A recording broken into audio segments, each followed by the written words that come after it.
Hello साथीहरु नमस्ते। यो चाहिँ कुरिलो, जसले खान्छ कुरिलो उसकै हुन्छ सुरिलो। काजुको दाजु हो यो विश्वको सबैभन्दा शक्तिशाली चीज हो। जुन मैले अहिले तीनटा कुरा बोले नि, यो कुरा म तपाईहरुलाई अब म शब्दमा बोले, अब म तपाईहरुलाई व्यवहारमा भन्छु ल। यदि तपाईहरु दिदी बहिनी आमा बुवासँग बसेर यो भिडियो हेर्दै हुनुहुन्छ भने नहेर्नुस्। अलिकति तपाईहरुलाई हुन त तपाईहरुलाई सुन्दा नराम्रो लाग्न सक्छ, तर फ्याट यथार्थ कुरा चाहिँ यही हो है। यसले काम के गर्छ त भन्दाखेरि अन्तिममा भन्छु, यो चाहिँ पकाउने कुरा भन्छु तपाईलाई म। पकाउने आइडिया, तरिका कसरी पकाउने भन्दा यो चाहिँ कलिलो पिटी भाँच्ने छ भने भाँच्ने, यसलाई भाँच्ने, अनि एउटा दाना आलु मिसाउने, अनि गेडागुडीमा हालेर 4-5 सिटी लाएर झोल बनाएर तन्ने रस पिउने हो।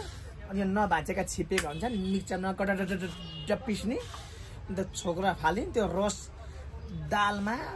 अनि यही यो मुन्टा आलु मुन्टा र आलु गेडागुडी लागेको हुन्छ नि, सिटी मैले भनेको थिएँ नि, सिटी लगाइसकेको त पाकिसकेको, त्यसमा हाले नि हुन्छ, जेमा हाले हुन्छ, यो जेमा हालेर खाने हुन्छ। त यसको म तपाईहरुलाई शक्तिको बारेमा भन्नु पर्दाखेरि अब हेर्नुस्, तपाईले मलाई नराम्रो कमेन्ट गर्नुहुन्छ होला, मलाई थाहा छ हैन, तर फ्याट कुरा यही हो है। मलाई धेरै भन्न मन थियो यो कुराहरु हैन। अहिलेसम्म यस्तो भिडियो कसैले बनाएको पनि थिएन।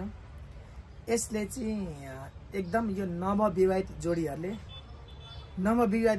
चाहिँ उनीहरुको त्यत्तिकै पावर हुन्छ, त्यत्तिकै ताकत, उनीहरुको शक्ति त्यत्तिकै हुन्छ, जवानी हुन्छ, जोश हुन्छ, उमेर हुन्छ।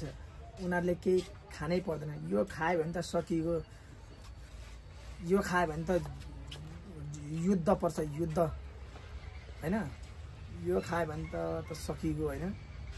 अनि मेन कुरो उमेर ढल्केको मान्छेहरुले भन्छन्, उमेर ढल्केको मान्छेहरुले उनीहरुलाई अब यो चीज के हो भनेदेखि मन बुढो भए पनि हैन, शरीर बुढो भए पनि मन कहिले बुढो हुँदैन भन्छन्। अब के गर्ने, मन भएर नि के गर्ने, अब काम गर्दैन हैन, आफ्नो हतियारले काम गर्दैन, अनि अब भनेको समयमा आफूले उ गर्न सकिदैन हैन।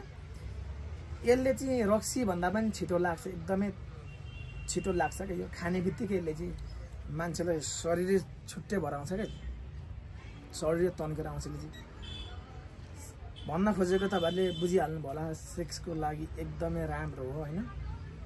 यो चाहिँ यसलाई चाहिँ बनाउने तरिका पनि मैले भनिहालेँ।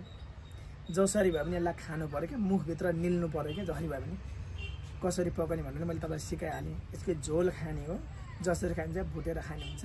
म्याक्सिमम यसको प्रायः जस्तो झोल खाने हो। डाक्टरहरूले पनि भन्नुहुन्छ त, तपाईहरुको घरमा पनि बिरामीहरू होलान्, कोही परेका होलान्, तपाईले हस्पिटलबाट लिएर आएको होला, झोलिलो कुरा खाँदैन, तागतिलो कुरिलोको झोल खाउनु है, कुरिलोको झोल खाउनु तपाईको बिमारीलाई भनेर पठाउनुहुन्छ नि। हो त्यही कारणले गर्दाखेरि सुतेका मान्छे पनि, सुतेका फ्यात्रा परेका बेडमा सुतेका मान्छे पनि यसको झोल खाएपछि उठेर पत्तातोले कुद्छन्, त्यस्तो चिज हो यो। सो तपाईहरुलाई के कस्तो लाग्छ, कहाँदेखि कुन ठाउँदेखि हेर्दै हुनुहुन्छ, तपाईहरुको घर वरिपरि यो पसलमा पाइन्छ भने किनेर खाँदा हुन्छ, एकदम राम्रो कुरा हो यो है। अनि अर्को कुरो मैले भन्ने बिर्सेछु, छोटा आएछु, भर्खर सुत्केरी भएको महिला हुन्छ, अथवा कसैको नानीहरुले नानीलाई बलियो पार्छु भनेर 3-4 वर्षसम्म पनि दुध खाइरहन्छन् नि, खान्छन् नि हैन। गाउँठाउँमा सर्वतिर त खुवाउन छोडे अहिले हैन, प्रायः गाउँतिर चाहिँ 3 वर्षसम्म खाइरहन्छन् नि बच्चाहरूले। जस भर्खर सुत्केरी भएको महिलाहरूले यसको झोल बनाएर तनी 3-4 बुड्का पिउनु, दुध त वाला त बच्चाले कहाँ खाएर सक्छ, पोखरी हुन्छ दुध त, पोखरी।